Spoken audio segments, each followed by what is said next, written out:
Hello everyone, this is Siddharth Patel. Welcome to Magnet Brains. Magnet Brains एक complete free education platform है। इसका मतलब यह है कि मैग्नेट ब्रेन्स पर हम आपको 2 चैप्टर फ्री में देने के बाद बाकी के चैप्टर्स के लिए हम आपसे कोई फ़ी चार्ज नहीं करते हैं, ना ही कोई सब्सक्रिप्शन की मांग करते हैं। मैग्नेट ब्रेन्स पर आपकी बुक का पहला चैप्टर से लेकर लास्ट चैप्टर तक ये तमाम चैप्टर्स आपको मिलेंगे, वो भी बिल्कुल फ्री ऑफ कॉस्ट। इस वीडियो में बेसिकली हम लोग बात करेंगे फेडरलिज्म इन इंडियन कॉन्स्टिट्यूशन के बारे में।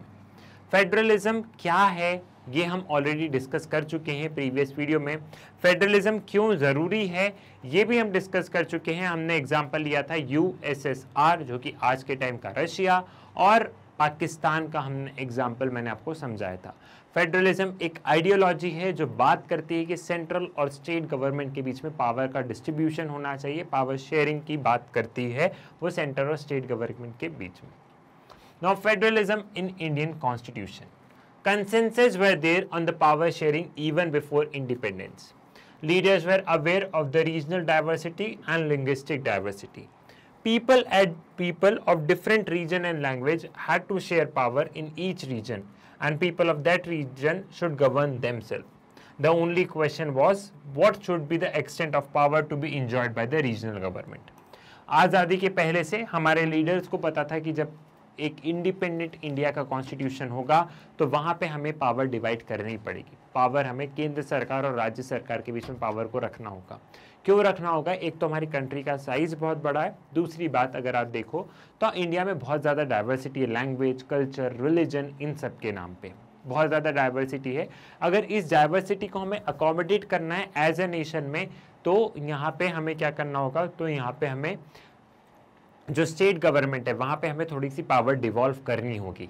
अब कंसेंसस इस पे तो था कि पावर हमें डिस्ट्रीब्यूट करनी है, पावर हमें डिवाइड करनी है, पावर हमें शेयर करनी है between the central government and the state government. लेकिन ये बात अब यहाँ पे क्वेश्चन मार्क था कि पावर कितनी हमें डिवॉल्व करना है, पावर कितनी केंद्र सरकार के पास होनी चाहिए और कितनी पावर हमें डिवॉल्व करना है, इस पे क्वेश्चन था। आप ये भी इमेजिन करो, जब अंग्रेज आए थे तो उन्होंने डिवाइड एंड रूल वाली पॉलिसी खेली, तो और इंडिया का पार्टीशन हुआ, एक हमारी कंट्री का एक पार्ट पाकिस्तान बना। वहाँ पे देखा जाए तो एक वो पार्टीशन भी हमारे लीडर्स के मन में एक डर था, लेकिन पार्टीशन से पहले भी अगर देखें तो उन्होंने सोच के रखा था कि पावर तो हम डिवाइड करेंगे, लेकिन वो पार्टीशन में हमने देखा कि कभी ऐसी डिमांड इंडिया में और ना उठे।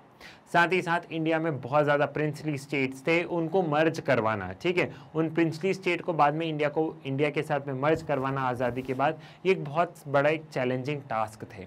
तो इन सारी चीज़ों को नज़र रखते हुए हमारे लीडर्स ने सोचा कि हमें यहाँ पे पावर तो डिवॉल्व करना पड़ेगा। Now, learning from past experience, Muslim League, a compromise formula to give a very large power to the region. ठीक है, मैंने पास्ट एक्सपीरियंस बता दिया कैसे मुस्लिम लीग ने एक नए स्टेट की डिमांड करी और पाकिस्तान बना, और इसके चलते भी हमारे लीडर को था कि नहीं partition, the Constituent Assembly decided to frame a government that will be based on the principle of unity and cooperation between center and the state and a separate power to state. The principle that relations between the state and center will be based on cooperation. Thus, while recognizing the diversity, the Constitution emphasized unity. यहाँ पे constituent assembly ने ये सोच के रखा था कि हम पावर बिल्कुल डिवॉल्व करेंगे, लेकिन सेंटर और स्टेट कॉपरेशन में मिलके काम करेंगे साथ में, ठीक है, साथ में चल के यहाँ पे हम सारा काम करेंगे। यहाँ पे जो पावर रहेगी सेंटर और स्टेट के बीच में कॉपरेशन से यहाँ पे सारी चीज़ होगी। तो यहाँ पे हमारी जो कॉन्स्टिट्यूएंट असेंबली थी, जो हमारे लीडर्स थे, उन्होंने डाइवर्सिटी को रिकॉग्नाइज किया कि बिल्कुल लैंग्वेज के बेसिस पे डाइवर्सिटी, कल्चर, रिलीजन के बेसिस पे डाइवर्सिटी। तो हमारे जो लीडर्स हैं इन्होंने डाइवर्सिटी को रिकॉग्नाइज किया।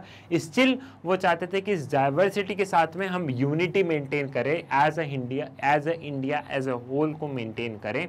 तो हमारी जो कॉन्स्टिट्यूएंट असेंबली थी, डाइवर्सिटी का ध्यान रखते हुए उन्होंने यूनिटी का प्रिंसिपल दिया कि इतनी डाइवर्स कंट्री, इतने डाइवर्स लोग होने के बावजूद हम बहुत साथ में बहुत बढ़िया से रह सकते हैं। Do you know, for example, the Constitution of India does not even mention the word federation. That is how Constitution described India. That is, Article 1 क्या कहता है? India, that is Bharat, shall be union of state. The state and territory thereof shall be specified in the first schedule. यहाँ पे हमारे constitution में कहीं पे भी वर्ड फेडरेशन यूज नहीं किया है, कहीं पे भी ज़्यादा उन्होंने स्टेट्स के पास पावर की बात नहीं की। उन्होंने क्या बोला? India that is Bharat shall be union of state, मतलब पहले देश है, देश होने पहले देश है और देश के बाद में स्टेट है। जैसे कि मैंने प्रीवियस वीडियो में बताया, यूएस में क्या है कि सारे स्टेट्स जो थे, वो छोटे छोटे जो स्टेट्स थे, वो सारे स्टेट साथ में आते हैं और फिर यूनाइटेड स्टेट्स ऑफ अमेरिका बनाते हैं। सारे स्टेट साथ में आके कंट्री बनाते हैं, तो कमिंग टुगेदर है।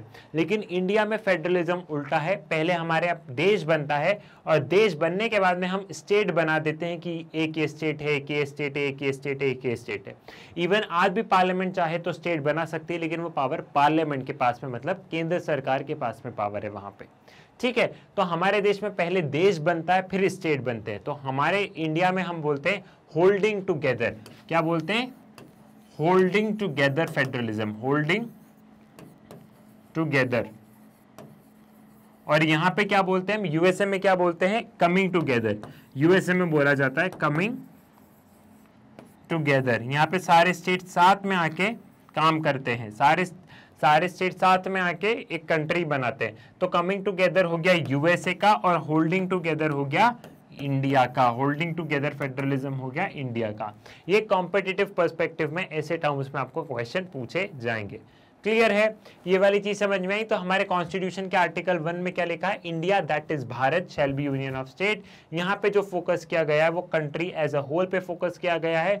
ऑल्दो पावर डिवाइडेड है, बट हमारे यहाँ सेंट्रल गवर्नमेंट के पास ज्यादा पावर है कंपेरेबल स्टेट गवर्नमेंट के। लेकिन स्टेट गवर्नमेंट को भी पावर दी गई है थोड़ी बहुत, ताकि ये जो डाइवर्सिटी है, ये सारी चीज़ों को ध्यान रखा जाए, लोग प्रोटेस्ट वगैरह ना कर दे, साथ ही साथ पावर का एक थोड़ा सा चेक एंड बैलेंस भी मेंटेन रहे। क्लियर है? अब इंडिया में कितनी टेरिटरीज होंगी, कितने स्टेट होंगे, ये कहाँ पे मेंशन है? ये फर्स्ट शेड्यूल में मेंशन है। तो ध्यान रखना है, फर्स्ट शेड्यूल क्या बताता है? फर्स्ट शेड्यूल यूनियन टेरिटरी और स्टेट्स के बारे में बताता है। कई बार क्या होता है, कॉम्पिटिटिव एग्जामिनेशन में से क्वेश्चन पूछ लिया जाता है, first schedule, second schedule, third schedule, fourth schedule, और यहाँ पे 4 चीजें लिख दी जाएगी और बोलेंगे मैच द कॉलम। ठीक है, मैच द कॉलम करके और फिर 4 ऑप्शन दे दिए जाएंगे।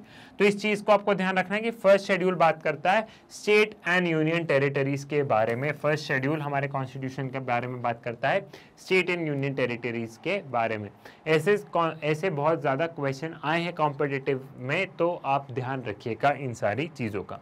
क्लियर है? आई थिंक आपको फेडरलिज्म इन इंडियन कॉन्स्टिट्यूशन का ये थोड़ा सा एक ब्रीफ लग गया है।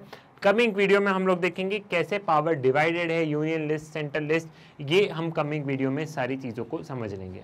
सो मैग्नेट ब्रेन्स के वीडियो आप लोग यूट्यूब से एक्सेस कर सकते हैं, लेकिन बहुत बार आपके तरफ से ये शिकायत आती है कि सर हमको यूट्यूब पे वीडियो नहीं मिल रहे हैं।